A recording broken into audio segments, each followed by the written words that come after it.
Hello, I'm Michelle Boyd Waters, and I am a scholar of adolescent literacy, writing pedagogy, and student-centered learning. And with that in mind, I want to share with you our next first chapter Friday pick.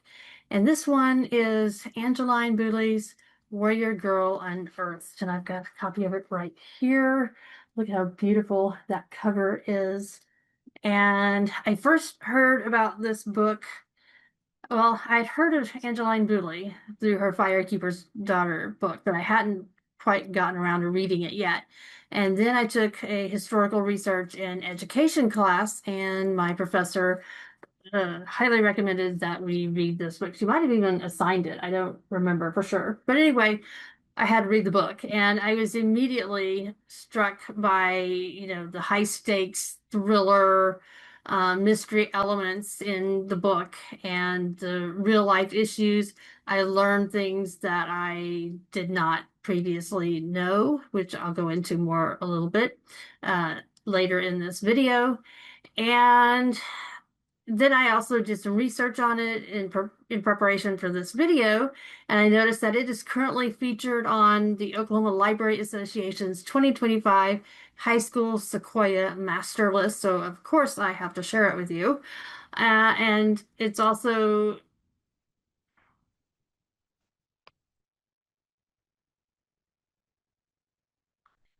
I believe it is also on the New York Times bestseller list, or it has been anyway.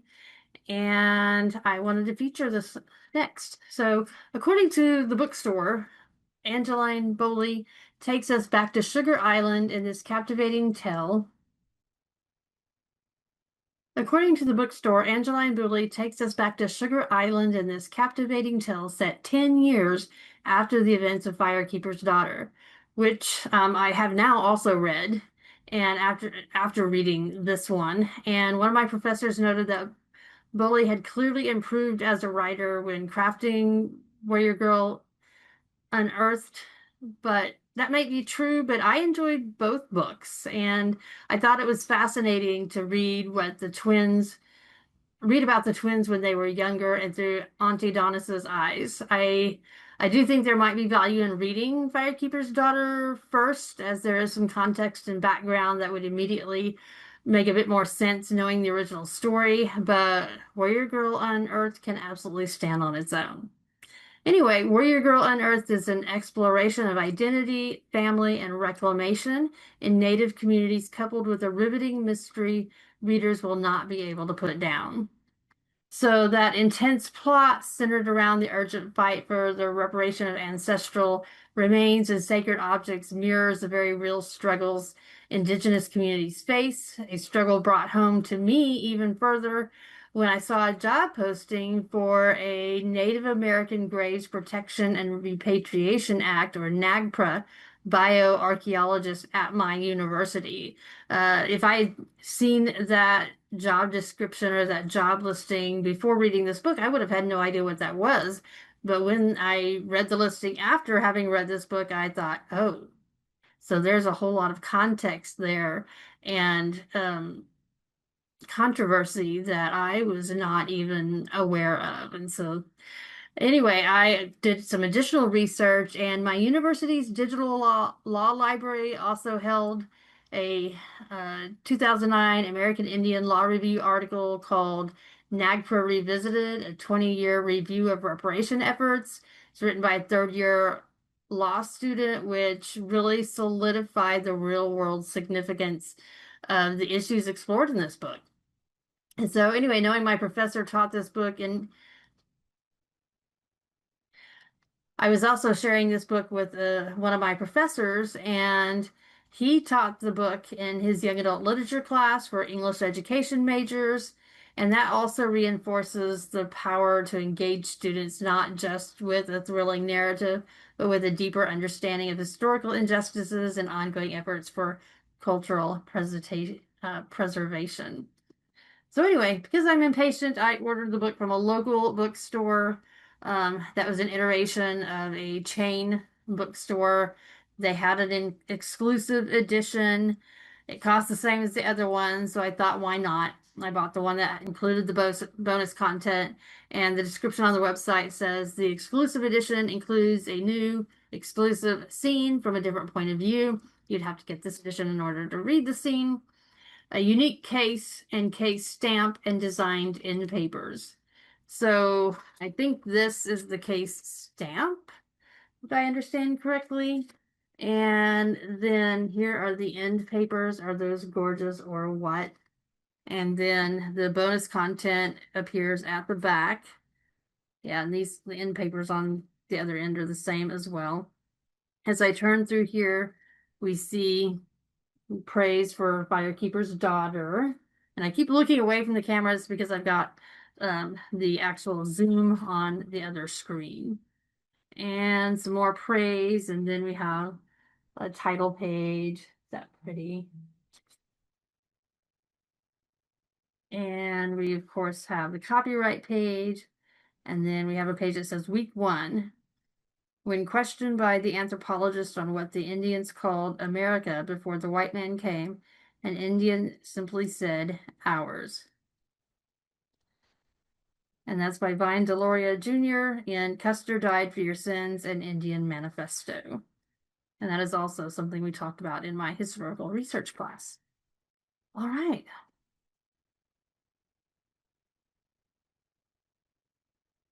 So without further ado, I'm going to read the first chapter. Chapter 1, Monday, June 9th. I speed across Sugar Island in the Jeep I share with my sister.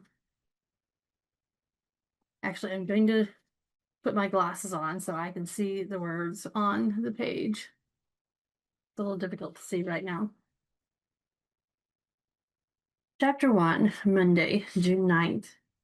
I speed across Sugar Island in the Jeep I share with my sister. The rising sun escapes the tree line to my left. I adjust the sun visor against the blinding brightness. It's what good drivers are supposed to do. Minimize distractions. Focusing on the road ahead, I watch for cultural camp signage. Next to me, Pauline makes a production of craning her neck to check the speedometer, shaking her head and sighing. I take it as a challenge, smoothly shifting into 5th gear while rounding a corner. The tires squeal. Remember what Auntie Donna said? She warns. About our birthday gift that came with a bonus scolding, I say.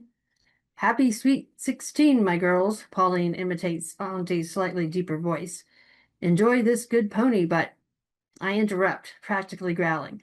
But hear me now. I will repossess her and kick your if I catch you's being foolish. We laugh in twin harmony. I don't mention Auntie's next words, directed solely to me, and that includes speeding.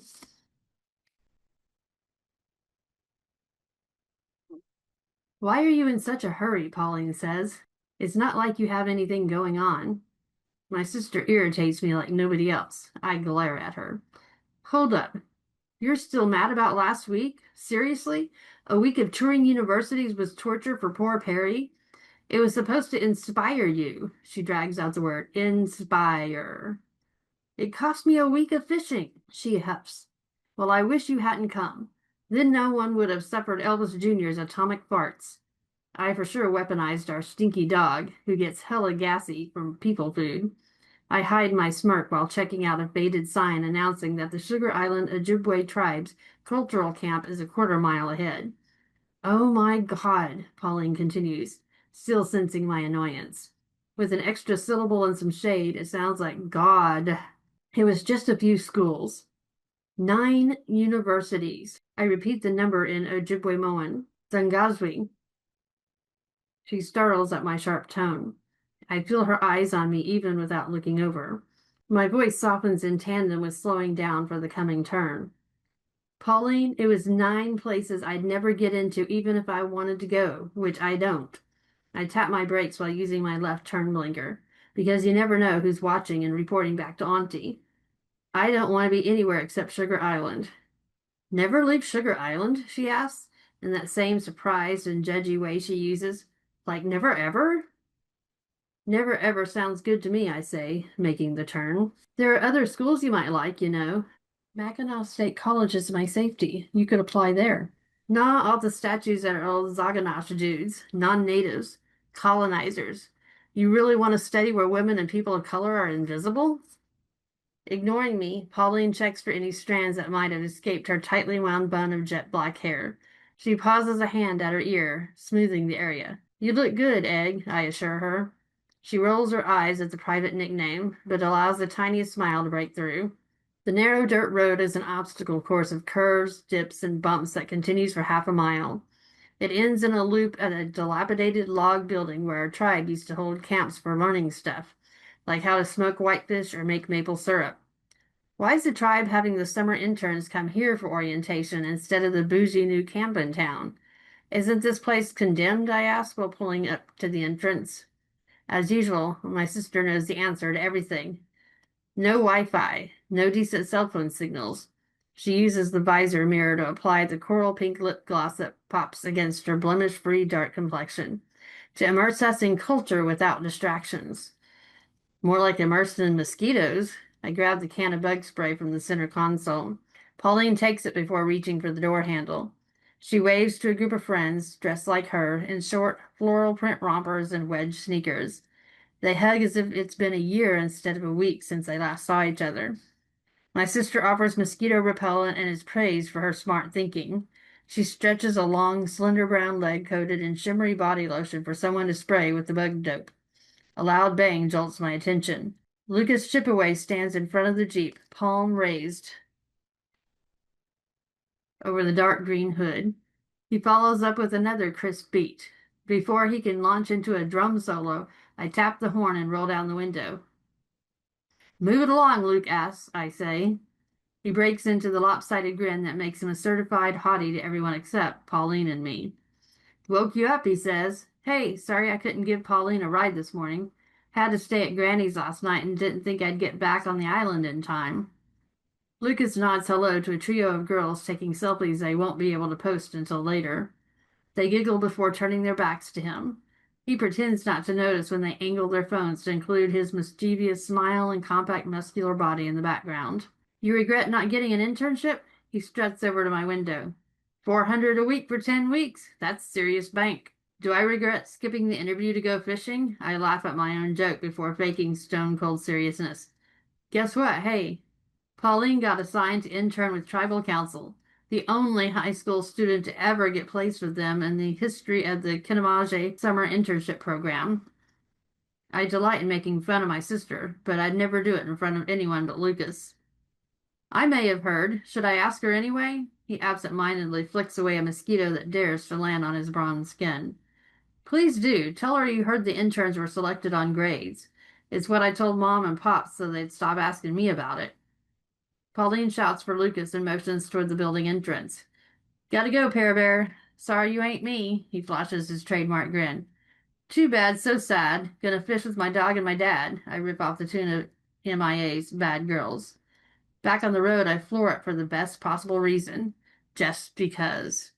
Just because the Jeep is mine while Pauline is at her internship orientation all day. Just because I can already taste the fish I will catch today and fry tonight. Just because I survived last week's college visits, which stole the first precious days of my summer vacation. I trill a fierce, high-pitched Lily to begin the Perry Firekeeper-Birch 2014 Summer of Slack. My loose hair whips around my face like a tornado. I crank the music and sing along with MIA. Live fast, die young, bad girls do it well. Up ahead, someone crosses the road. I recognize the thin-limbed guy dressed in black. Stormy Noden used to be my Uncle Levi's best friend. I tap the brakes and dial down my music. Onin, I greet him. He raises his chin in acknowledgement. Ando Biba Mibi Zidoa, I offer, although he never accepted a ride from me. He declines with a quick hand motion. I try another invitation, this time for fish dinner tonight. Anagashi, Wasinada, Kagoon, Giga, Manijaman. He immediately accepts with a head nod. My best fishing spot better come through because, as skinny as he is, Stormy Noden has an enormous appetite. Bama P, I say with a wave. My tires kick up roadside gravel as I race home. The fat black dog comes out of nowhere. Not a dog, a bear cub, dashing across the road. Sick dread jolts through my body. In the instant it takes for my foot to reach the brake pedal, I am already following my parents' repeated instructions. Tap, slow down. Tap, don't swerve. The cub disappears into the ditch. Tap. Where there's one, there's two. My parents echo in unison. I blink and the mama bear is there, rushing after her cub. My heart skips a beat when she halts in my path. I swerve before my parents can repeat themselves.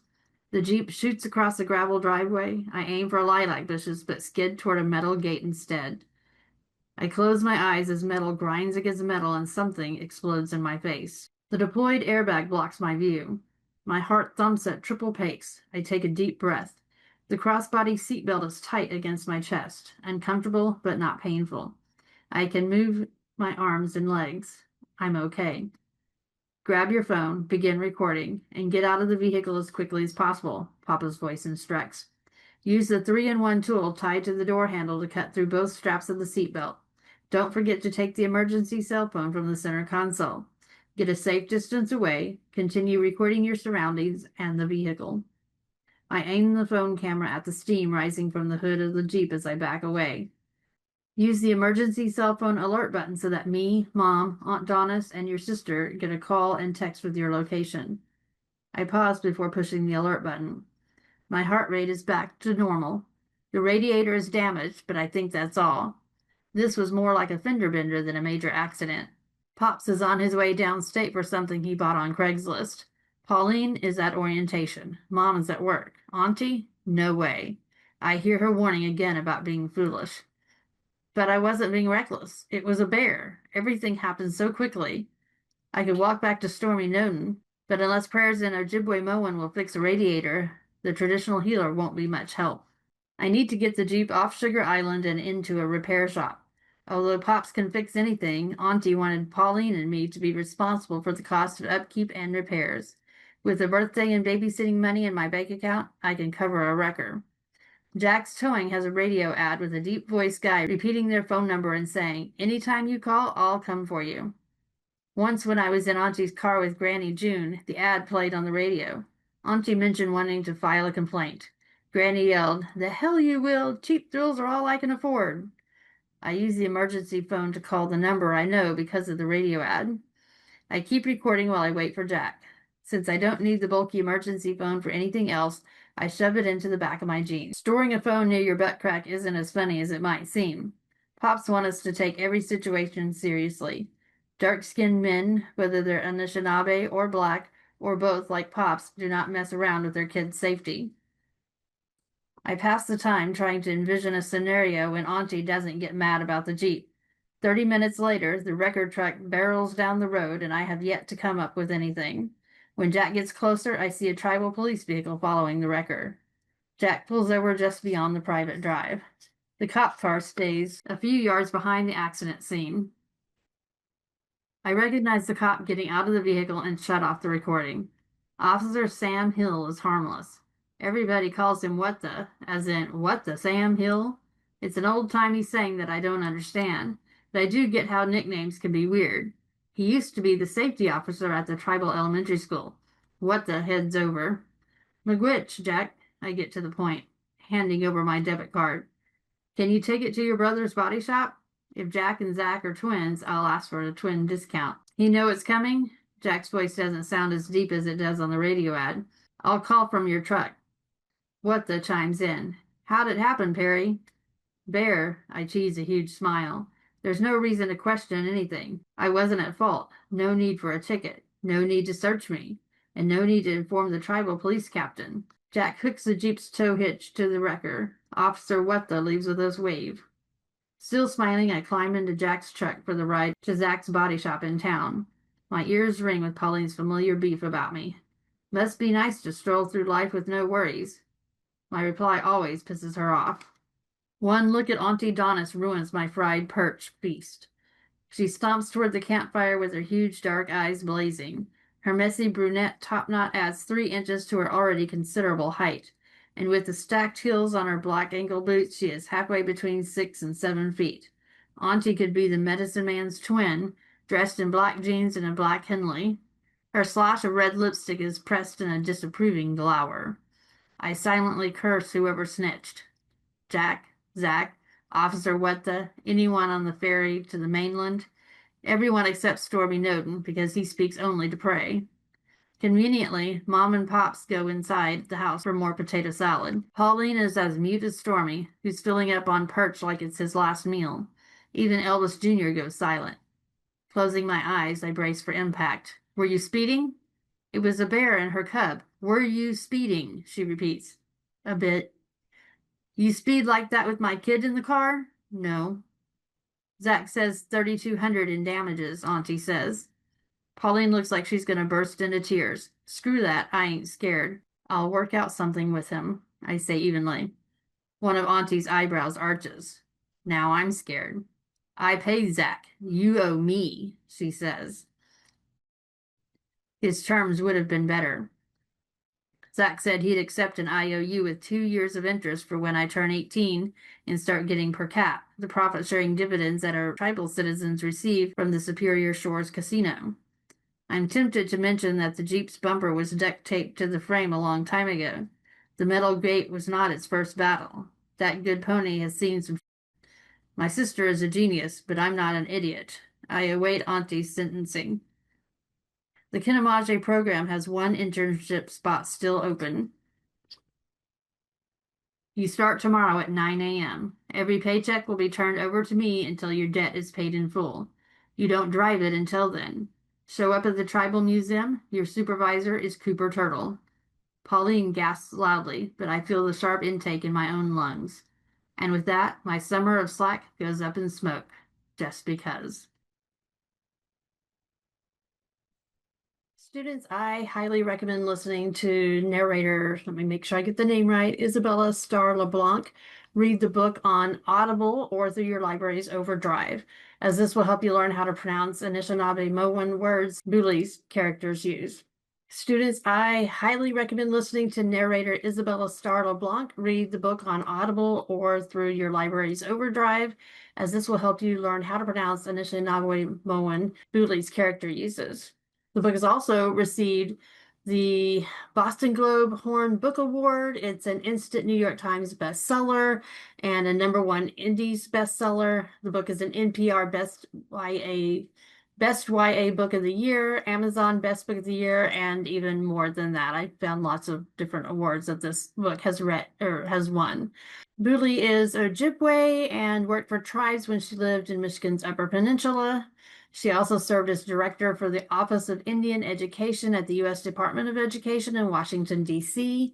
And she, of course, is a New York Times bestselling author for both Warrior Girl Unearthed and for Firekeeper's Daughter, which again is the first book.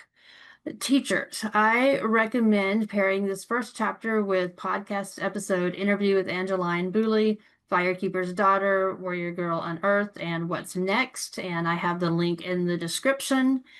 Also, my professor told me about And Still the Waters Run by Angie Debo, which would make a great nonfiction paired text. That said, it's a long book, so perhaps excerpts from the foreword may be more appropriate for younger students. And so I'm linking that in my YouTube description as well.